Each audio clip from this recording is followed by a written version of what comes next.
Mga kababayan nating seniors, kung kayo ay 60 pataas at nakakita ng balitang may 6,000 pisong buwan ng pensyon na daw para sa inyo, huwag nang mag-alangan at makinig muna kayo ng mabuti dahil kailangan ninyong malaman ang buong katotohanan tungkol dito.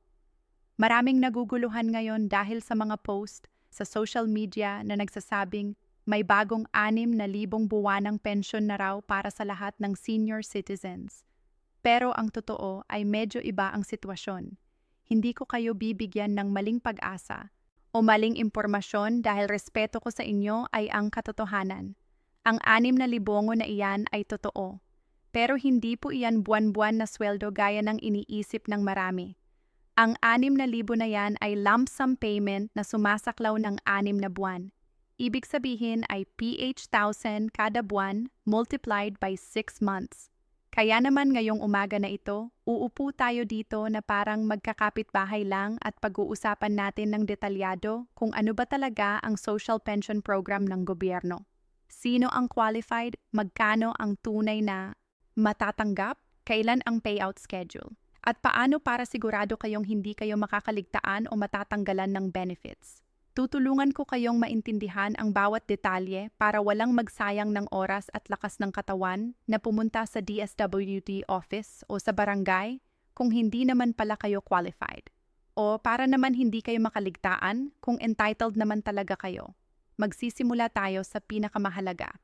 Ano ba talaga ang Social Pension for Indigent Senior Citizens o SPISC na ito? Ito ay programa ng DSWD na nagsimula noong under Republic Act 4 tinatawag na Expanded Senior Citizens Act of 2010. Ang layunin ng programa na ito ay tulungan ang mga senior citizens na walang kakayahang maghanap buhay, walang pensyon mula sa SSS, GSIS o PVAO, at walang regular na kita o tulong mula sa pamilya. Dati po ang benepisyo ay PH5 lang bawat buwan. Pero noong Hulyo 22 pumasa ang Republic Act 1 at L6 na nag-increase ng pensyon sa PH1,000 buwanan at nagsimula ang pagbibigay ng mas mataas na halaga noong Enero 2024. Kaya ngayon ang opisyal na monthly stipend ay PH1,000 hindi 6,000. Pero bakit nga ba umiikot sa social media at sa mga balita ang 6,000 na figure? Ganito po ang nangyayari. Maraming local government units at DSWD field offices ang nagbibigay ng social pension hindi kada buwan kundi kada 6 na buwan o quarterly. Kaya ang 1,000 pisong buwan ng pensyon ay pinagsasama-sama nila para sa 6 na buwan, kaya ang isang payout ay umabot sa na thousands. Halimbawa, sa Enero makakakuha kayo ng 6 na thousands na sumasaklaw ng Enero hanggang Hunyo at pagdating ng July ay matatanggap nyo ulit ang 6,000 para sa July to December. Kaya technically ang yearly benefit ninyo pero hindi 6,000 monthly. Malinaw na ba yon? Importante na maintindihan ninyo ito para hindi kayo magalit madismaya kapag pumunta kayo sa DSWD at sinabi sa inyo na PH 1,000 monthly lang talaga. Ngayon naman, pag-usapan natin kung sino ba talaga ang qualified para sa program na ito. Una sa lahat, kailangan ninyong maging 6 na taong gulang o higit pa. Walang exemption dito kahit gaano kayo kahirap o kahit may sakit kayo kung hindi pa kayo 6 na apo, hindi kayo makakakuha ng social pension. Pangalawa, kailangan kayong maging indigent senior citizen. Ang ibig sabihin ng indigent ay walang regular na kita. Walang pensyon mula sa SSS, GSIS, PVAO o anumang pribadong kumpanya at walang tulong mula sa mga kamag-anak para suportahan ang inyong pang-araw-araw na pangangailangan. Pangatlo, mas priority ang mga senior na frail, sickly o may disability. Kung kayo ay mahina na, laging may sakit o may kapansanan, mas mataas ang chance ninyo na makuha ang benepisyo. Ang DSWD ay gumagamit ng database na tinatawag na listahanan or National Household Targeting System for Poverty Reduction para ma-verify kung indigent nga ba kayo. Kaya kahit sabihin ninyong mahirap kayo kung hindi kayo nakaregister sa listahanan o kung may regular na income kayo na nakikita sa verification, hindi kayo makakapasa. Mahalagang maintindihan na hindi automatic ang qualification kahit senior na kayo. Maraming seniors ang may konting SSS pensyon na 2,000 o PH 3,000 buwanan. At dahil may pensyon na sila, disqualified na sila sa SPISC. Walang exemption dito kahit na ang SSS pension ay napakaliit lang. Ang rule ay simple. Kung may pension kayo from any government or private source, wala na kayong SPISC eligibility. Pag-usapan naman natin ang application process para alam ninyo kung paano mag-apply kung qualified naman kayo. Ang unang hakbang ay pumunta sa inyong Office of Senior Citizens Affairs or OSCA, sa inyong barangay o sa City or Municipal Social Welfare and Development Office o MSWDO. Kailangan ninyong magdala ng inyong valid ID, preferably ang Senior Citizen ID ninyo na nakuha ninyo mula sa OSCAR. Kung wala pa kayong Senior Citizen ID, magdala kayo ng National ID, Postal ID, Voter's ID, o anumang government-issued ID na may picture at birth date ninyo.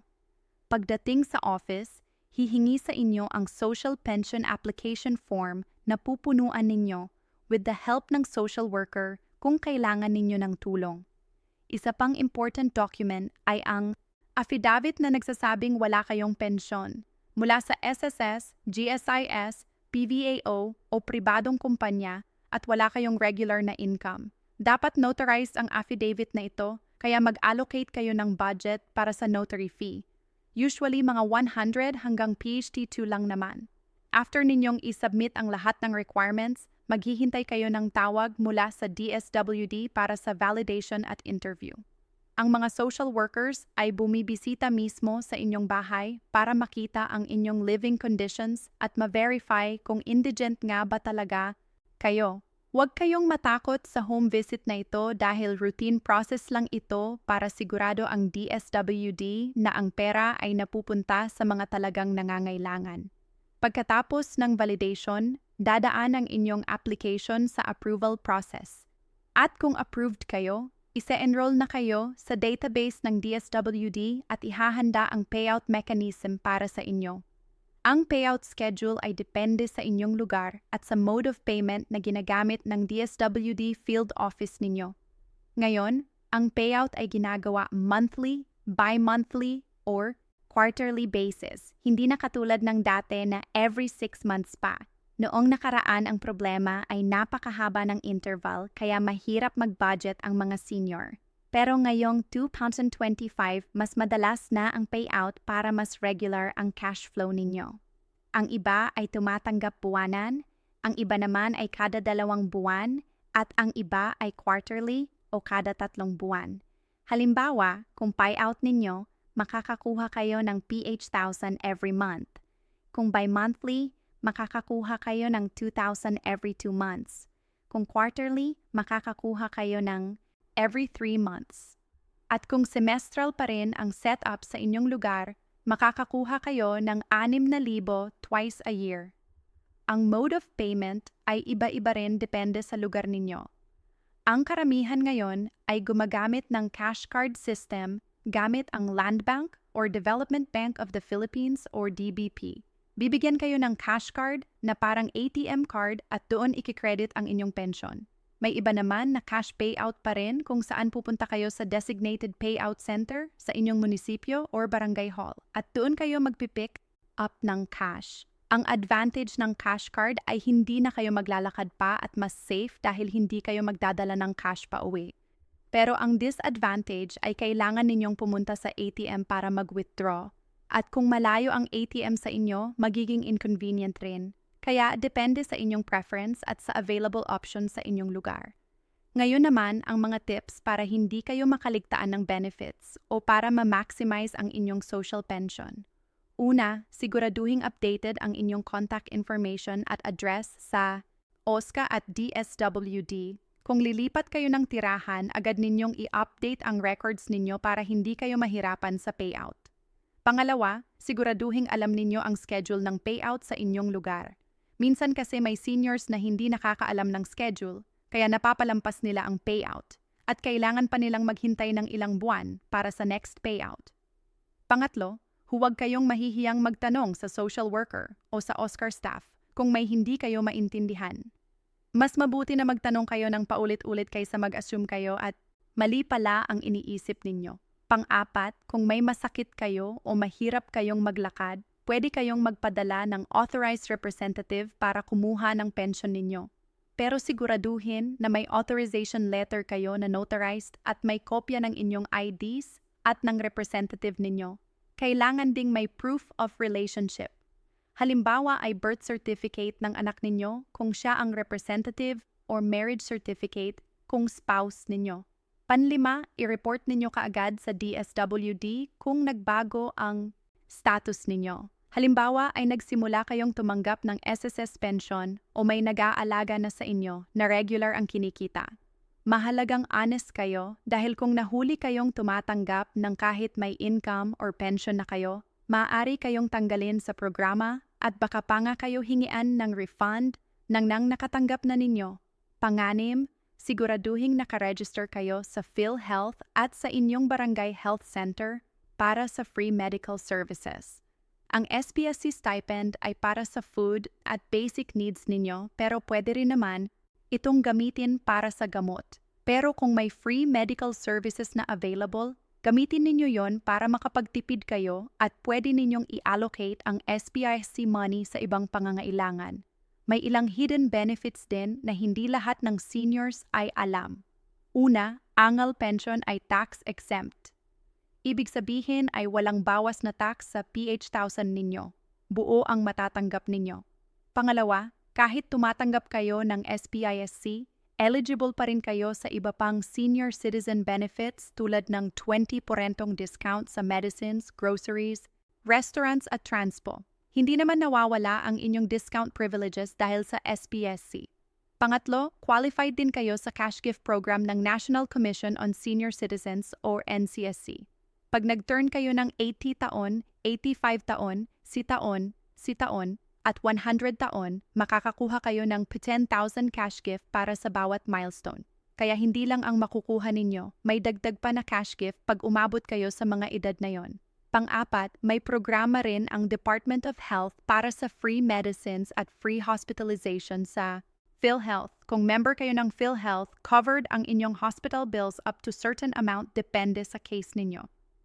At fifth, may Expanded Senior Citizens Act 9994 na nag-guarantee ng priority lane para sa seniors sa lahat ng government offices, banks, hospitals, restaurants at iba pa.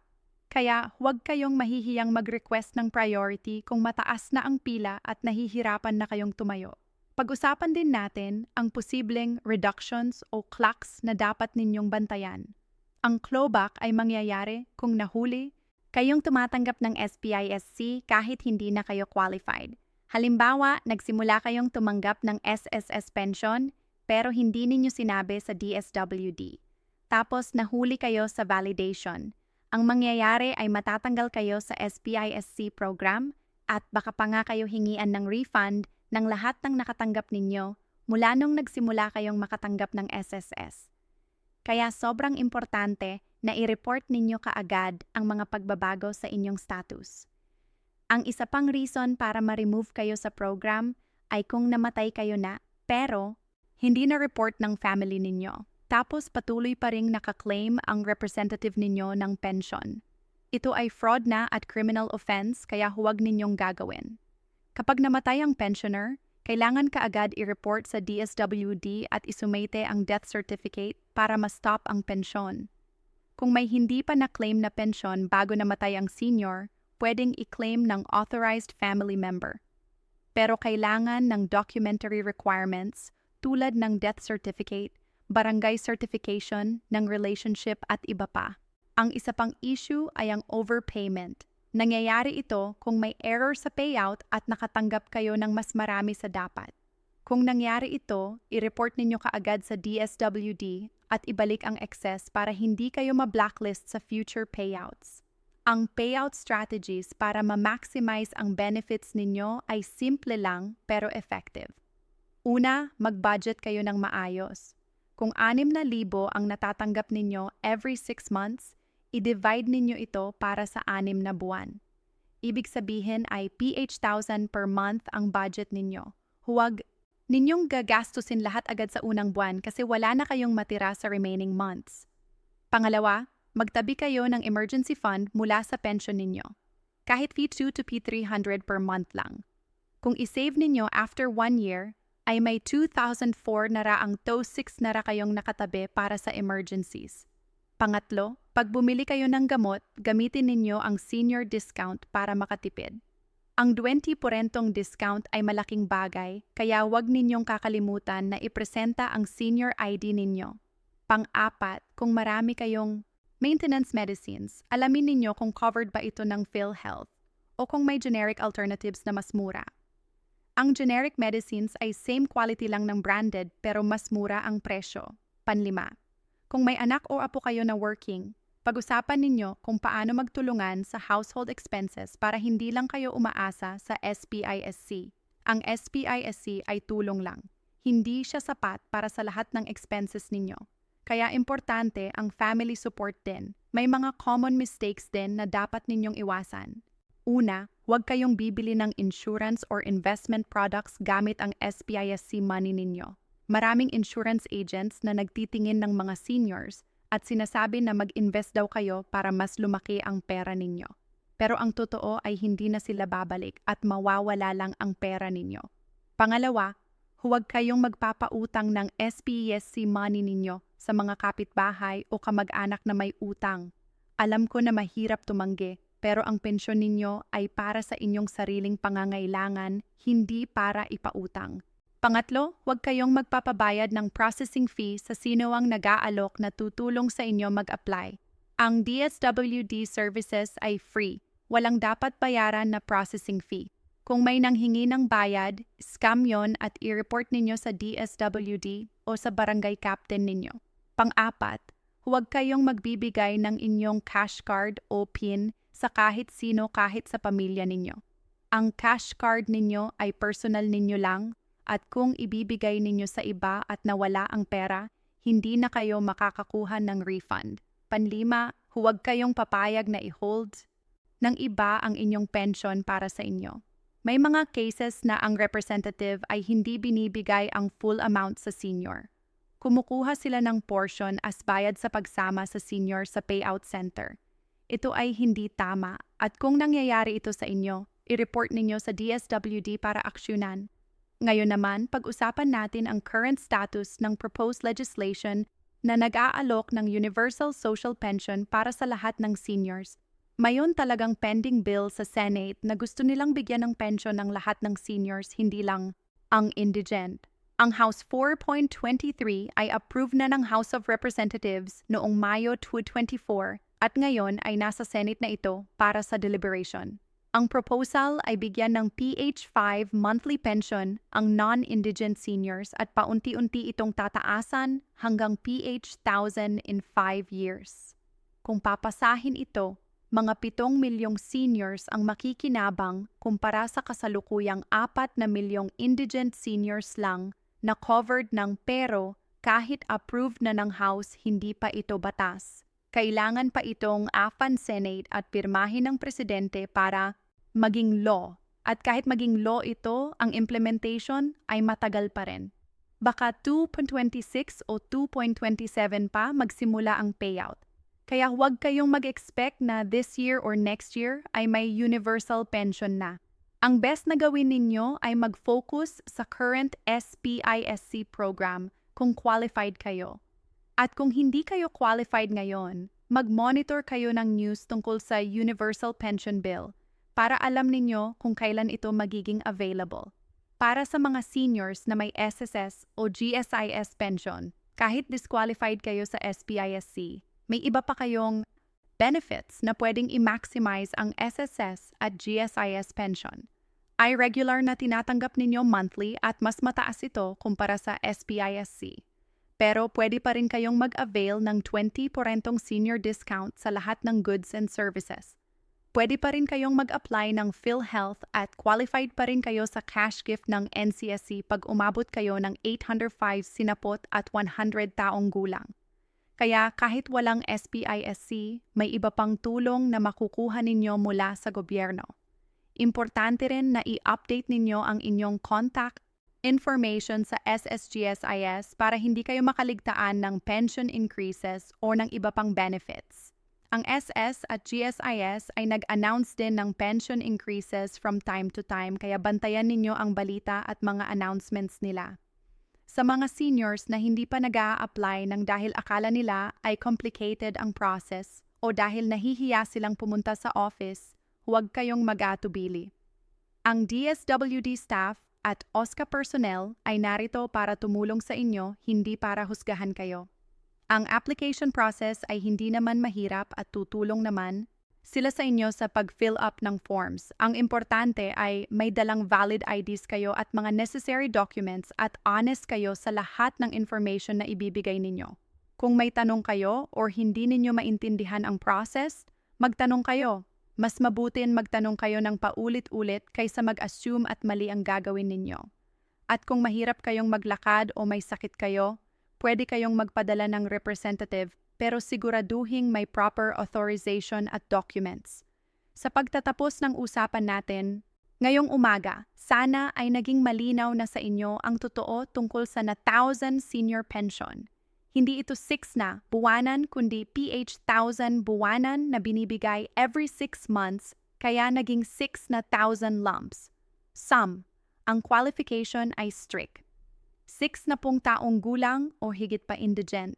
Walang pensyon mula sa SSS, GSIS, PVAO.